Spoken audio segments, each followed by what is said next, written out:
Vancouver Hockey Show. Andrew Wadden alongside producer Aaron. It's the VHS, and boy, what a week once again for the Vancouver Canucks as they go into the All-Star break. Yeah, as the best team in the NHL, and that's just something that we just keep reciting over and over here throughout the season. Just seems amazing to say out loud once again, but it is the reality. And for those that want to sort of quibble with points percentage, well, the Canucks are right there with Boston right now. Tied in points percentage as they head into the break here before the All-Star game, which of course the Canucks will be well represented down there. No, not much of a break for them. Yeah. No, not much of a break at all for them. And to be honest with you, I listen, if I was one of those players, I would rather go on vacation than perhaps go to the All-Star game. But who knows? I mean, you know, maybe your first time around, it'll be an experience. Be a great day for JT Miller. Exactly. Elias Pettersson's like, been there, done that.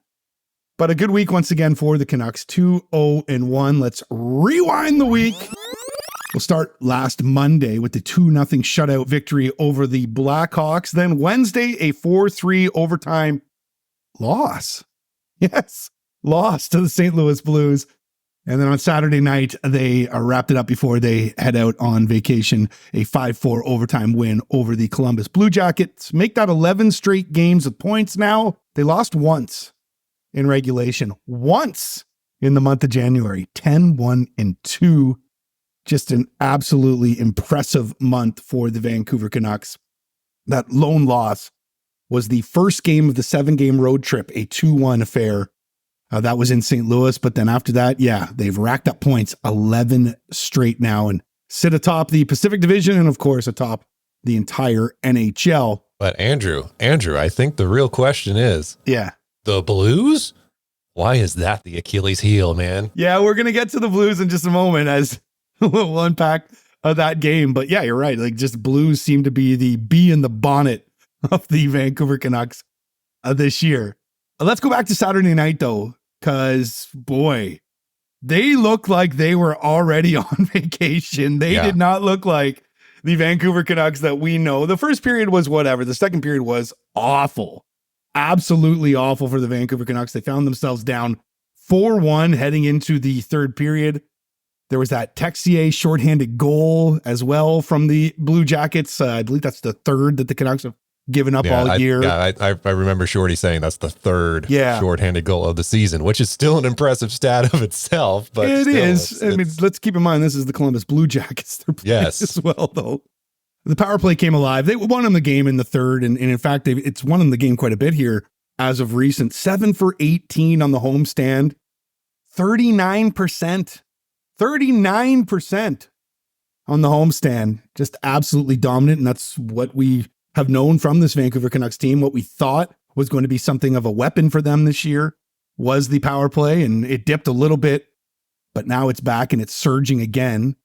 Now they mixed up the lines, or Rick Tocchet has now mixed up the lines. He's broken up the Lotto line, and JT Miller's line with Besser and Pius Suter, they did a lot of good things and just as of recent, but they did a lot of good things against Columbus. However, there was that just awful giveaway by JT on the Jake Bean goal. I tweeted it looked like his controller froze, like, you know, when you're playing like EA hockey or whatever. I mean, he was dog tired, you could see, and it was a JT Miller gaffe of all JT Miller gaffes. But the rest of the game, they ended up picking it up. And it's funny because, you know, you talked about the Lotto, or we talked about the Lotto line and how dominant they are, but with, you know, there is chance of sort of putting all your eggs in one basket with that line. And it was paying off for them. But eventually you knew they were going to have to break it up. But Miller's line with Besser and Suter, Saturday night, for instance, like the shot share was 13-2 for Miller's line. Expected goals at 64%. The scoring chances at 10-3. High dangers at 4-1. Like, they were dominant out there. And outside of the Miller gaff, like, there were some good things to like about that line. And we're going to get to Pius Suter here in just a second. But, well, not to mention a hat trick from Besser. And I'll get to that too. Just let me get there, Aaron. Sorry, I'm just so excited about the comeback. Tyler Myers, by the way, too, it came down that he got a $5,000 fine for that. I mean, it was an elbow, but he clearly didn't mean to do it. It's a problem with being 6'8". Yeah. You're really you got limmy. a wingspan, man. Yeah. And when you wing around, like, you tend to hit things because you got long arms. Like, figure it out, people. But yeah, Tyler Myers gets $5,000 for that. Okay, so let's get to Boeser and his hat trick since you wanted to get there. 30 goals now. And it always seemed to be, a mark that everyone, Boeser's going to throw 30. I mean, even before last year, he was asked about it. He confirmed it, and we all know how last year went for Brock Boeser. And just a season that I'm sure he would like to flush. And he certainly is doing that this year. His career high was 29. So now he's got 30 and 49, Aaron. Do you know what the pace is for that? Math off the top of your head? No, you don't. Not, I know you don't. No. It's 50 on the nose. Okay. 50. I'm no J-Pat when it comes to math. I mean, that guy's the mathematician. Me neither, man. I try to stay away from that stuff. But it's 50 on the nose, 50.2, if you will. So he's on pace to score 50. I believe at some point earlier this season, might have been on one of our TikTok videos, we asked if he will be the next Canuck to score 50. Hasn't happened in a really, really long time. In fact, a lot of you listeners might not have been alive the last time that this happened. I was alive. I was in my prime, actually. 97, 98. The year I moved to British Columbia, Aaron. Pavel Bure notched 51 goals that season. That's the last time it's happened as a Vancouver Canuck. Pavel scored 60 twice. That's the record for the Canucks. But since 97, 98 is the last time that happened for the Canucks. So Boeser on pace right now to do it. Let's see if he can keep up that pace. But a hat trick against the Columbus Blue Jackets nonetheless. Another hat trick against the Blues. So back-to-back hat tricks for the Canucks as P.S. Suter scored the hat trick against the Blues. Let me get to that in just a second, though, because I do want to break down a bit of the points of that game, because obviously there was the cross-check in overtime from Braden Chen on Elias Pettersson. I mean, I don't know. I kind of go both ways with it. Petey went down pretty easily, but it's a blatant cross-check.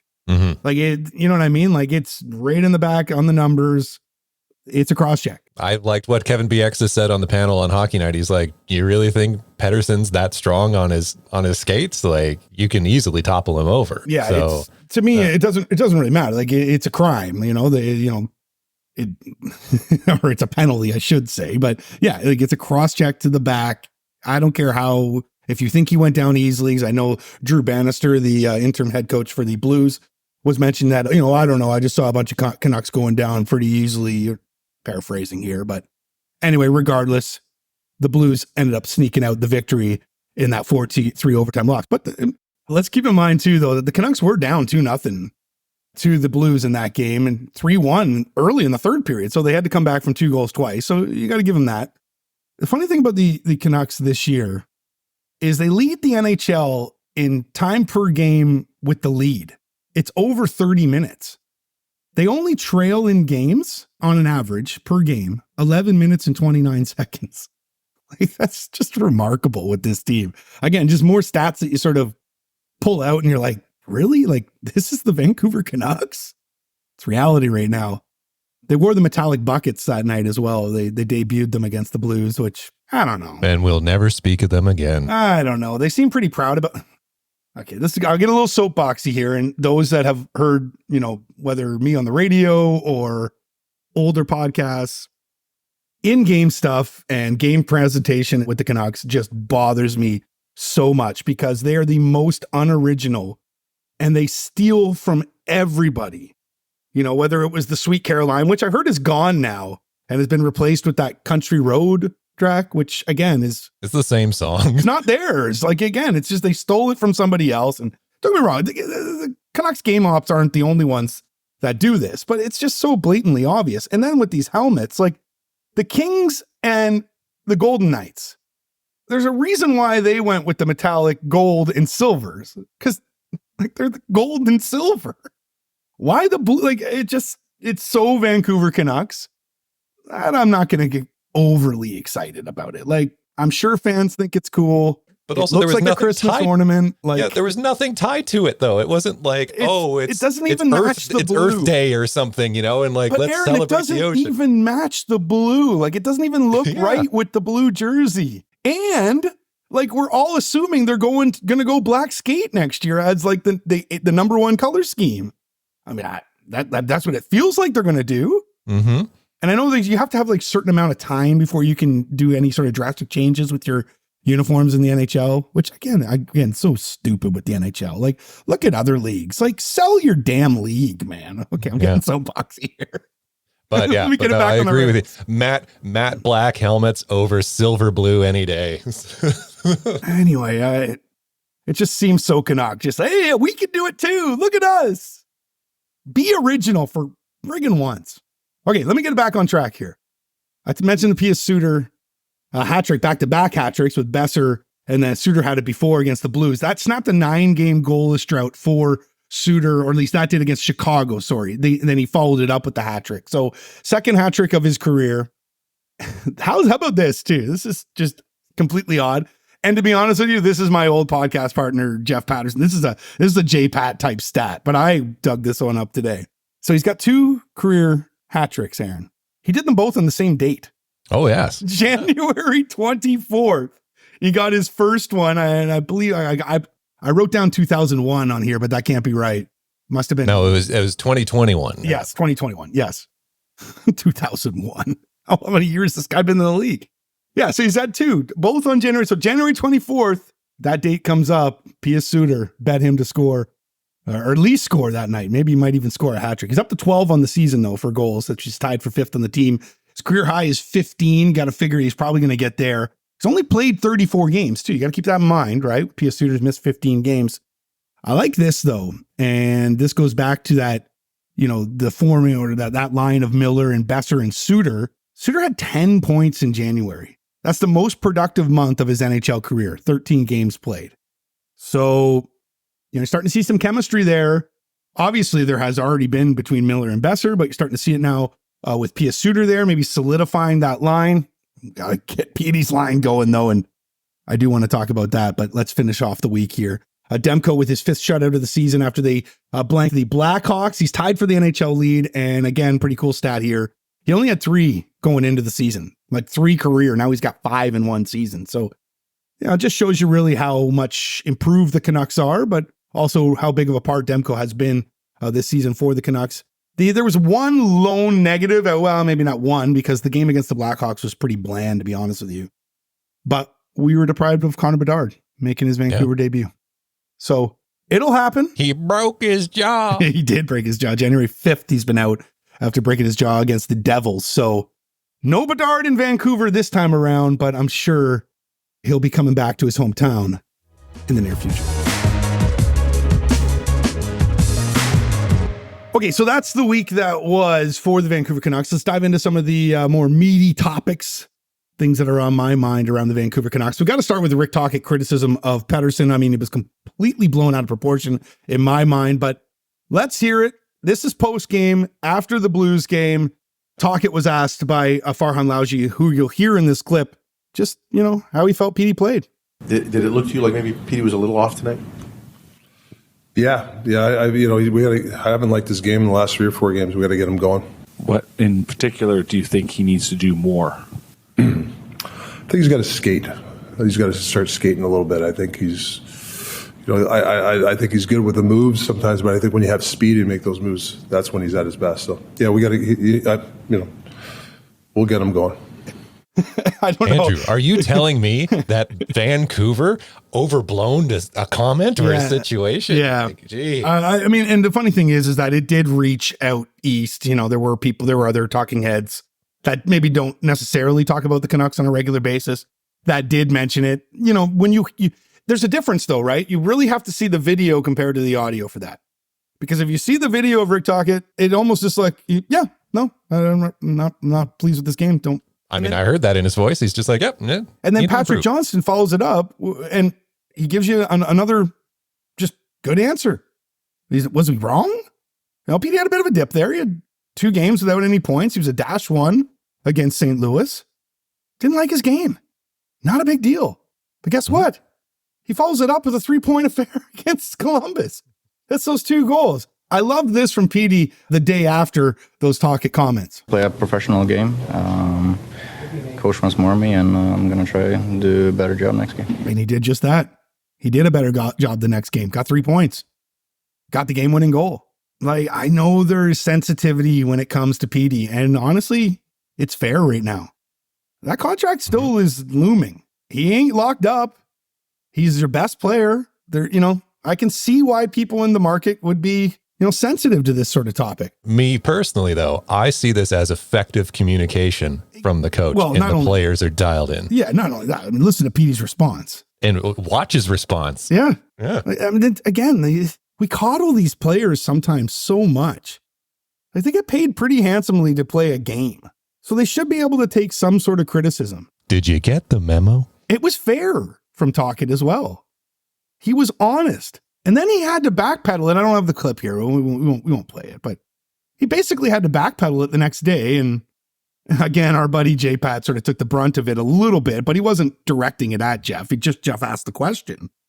But Tocchet said, guys, I'm not going to be as honest if you're going to blow stuff like this out of proportion. So I get that from Tocchet. And, I want more of that honesty. I think the fans want more of that honesty as well. But if we're going to lose our minds over one little comment, and the team's rolling at that as well. Like, I think Talk referenced something to the point of, people trying to find negatives, and, maybe we're used to that in this market. Maybe it's just like, it's like an old love that we're sort of missing right now. We need a little bit of negativity. I want to be disappointed on a nightly basis. Seems like that. We're like masochists or something. But I do like the honesty from Tocchet, and I do love the honesty from Petey, and I love the follow-up from Petey as well. And the two of them are going to go to the All-Star game together, and they can talk it over there. One guy that's not going to the All-Star game anytime soon. In fact, there's two of them. They're both Russian. Ilya Mikheyev, Andrei Kuzmenko. They are the wingers of Elias Pettersson right now. And I'm just sort of looking around wondering, what the hell do they do around here, to bring up an Office Space reference? Mikheyev, your boy, he hasn't scored in 17. I don't know. He's on the fence now with me. I was going to say, did you sell your jersey? He hasn't scored in 17 games, Aaron. I'm sure you're well aware of that. Yeah. Kuzmenko hasn't scored in 13. The BC highway overpasses have been hit more in that time span. That is correct. They haven't scored since Christmas, both of them. Mikheyev was December 17th. It was the game winner against Chicago. Kuzmenko had 2 goals against San Jose. There's a bit of a trend happening here, right? The bottom feeders of the league, they can score against them. That was December 23rd. I talked about how Pia Suter had a great month in January, the best of his career. On the other end of the spectrum, Mikheyev and Kuzmenko, just 5 combined points in the month of January. 5. And you compare that to Elias Pettersson, who led the team in scoring in January with 21. But these are your top, that's your line mate. Now, a lot of that month was spent with the lotto line intact, so that's why these numbers are inflated. But Petey's going to put up points regardless, and especially with the way the power play has been clicking as well. But this brings me to, the fact that it's glaring now that they need a top 6 forward that is a driver, a producer, somebody to work with Petey. Now, we talked about Elias Lindholm, and there's some people that will push back on that. Elias Lindholm's not having a good season, at least scoring-wise. He's not putting the puck in the net, but he's decent when it comes to assists. He's also, countryman of Elias Pettersson, so maybe there could be some chemistry there. But let me give you another name that I don't think a lot of people are talking about. He's on the trade bait boards, but he's sort of a little bit down the list. Anthony Duclair in San Jose. He's a pending UFA. He's a $3 million cap hit. The Sharks could perhaps eat some of his salary. And he's been a 30-goal scorer in the league. He's kind of had an up and down career, but his last real productive season was with Florida. And he was playing with some good talent back then. Maybe Anthony Duclair's a guy that they look at. I do believe that the Canucks should get another defenseman as well, and I would love for it to be Chris Tanev. I've said that numerous times on this podcast, but it feels like if you're going to first of all, they got to use up that cap space, which I believe is about 3.4, right now of LTIR they have available. So you want to use that cap space wisely. Someone like Duclair, you could fit in there. Maybe the Sharks will eat a bit of the salary, which would be great. But I'd love for them to be able to pick up that top 6 forward, whether it is someone like Duclair, maybe Lindholm, although Lindholm might be a little too pricey for you. I mean, it all depends really on what the Canucks really want to give up. How big of a home or swing for shouldn't say home run, because you don't know if it's going to be a home run unless you win the Stanley Cup. But how big of a swing do they want to take in terms of some of the pieces that they'll shed, because they have they got some good prospects. We talked about Lekaramaki and Villander, how I don't think that they should even be talking to people about them. They do have that first round pick. Would they perhaps float Podkolzin, Ratus, some of the other prospects that they have? Maybe they want to move one of those guys, but at the same time too, like, there's a risk involved here, right? Like, you don't want to be shedding too much of the future right now, especially with the way the cap's going, with the salaries that they're going to have to take care of in the offseason. So there is some risk here. Anthony Duclair, might be that guy, though, that doesn't cost you a whole lot and can fit a need that you need, because Elias Pettersson, if you're going to break up the lotto line, then Elias Pettersson is going to have to get somebody producing around him. And right now, it's not the two Russians. JT Miller reached the 600 career point mark. And I've brought this argument up before, but please allow me to unpack it a little bit further now. So he reached the mark with an assist against the Blues. He's up to 603 because he had 3 points on Saturday night. So let me break this down here for a minute. He's got 366 points with the Canucks in 332 games. So that is second to only Pavel Bure. I've brought this up before, with 1.102 points per game. You literally got to go to the third decimal point to be able to separate the two. So they're pretty much neck and neck. He's 20th already 20th all time in Canucks scoring. He's on pace for 112 points this year. So hear me out here. If he gets 112 points this year, that'll get him to 411 as a Canuck. 6 years left on that contract, Aaron. Okay? If he averages 60 points a season, averages it, right now that's almost half of what he's on pace for this year. That'll get him another 360. Are you still with me here? Mm-hmm. Yeah. So 360 plus 411, that'll get him to 771 points as a Canuck. That would rank him third all time behind the Twins. I've mentioned this before. He's tracking to be in the rafters. Mm-hmm. He is. 9 is tracking to be in the rafters. People might think I'm crazy to say that, but just look what I broke down there. And by the way, those 60 points, like, that's 6 years left on that contract. I believe he's 30 years old, 31. Regardless, I could see 80, 90 next two. See, who knows really? Like, do you see a dip?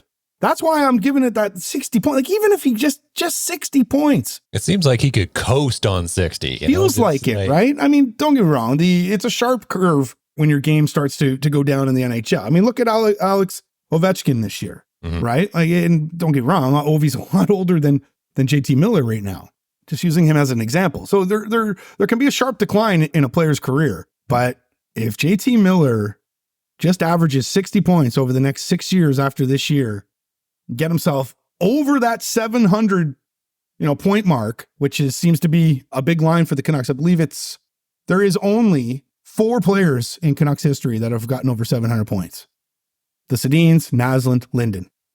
After that, it's Stan Smyl. Yeah, so there you have it. That's my argument for JT Miller. Some people might think I'm crazy. Hit us up. Yeah, sportshouse.ca is where you can find all our socials as well. HAUS.